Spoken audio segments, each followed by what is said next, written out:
কৈলাসহর ঊনকোটি এলাকায় সোমবার সন্ধ্যাবেলা এক ব্যক্তি বাইক দুর্ঘটনায় গুরুতরভাবে আহত হয়। বর্তমানে কৈলাসহর ঊনকোটি জেলা হাসপাতালে চিকিৎসাধীন।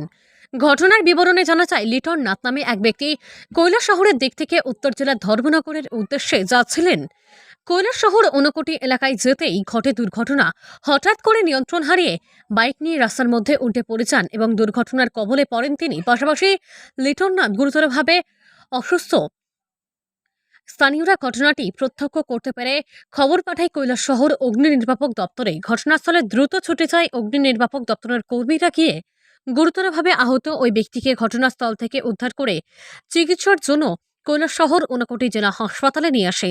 বর্তমানে তিনি গুরুতরভাবে আহত অবস্থায় কৈলাসহর ঊনকোটি জেলা হাসপাতালে চিকিৎসাধীন। ওনার বাড়ি উত্তর জেলার ধর্মনগরে বলে জানা যায়। Bureau report, Shyamali Tripura. পাশে ঊনকোটি পাহাড়ে একটা বাইক অ্যাক্সিডেন্ট হয়েছে, ফ্যাট অ্যাক্সিডেন্ট। তার নাম হলে মৃদুল নাথ, বয়স 35। ঊনকোটি কোন জায়গাতে হয়েছিল? ঊনকোটি এখানে পাহাড় একদম ধর্মনগর রাস্তা। কেমন অবস্থা পেশেন্টের? মোটামুটি সিরিয়াস।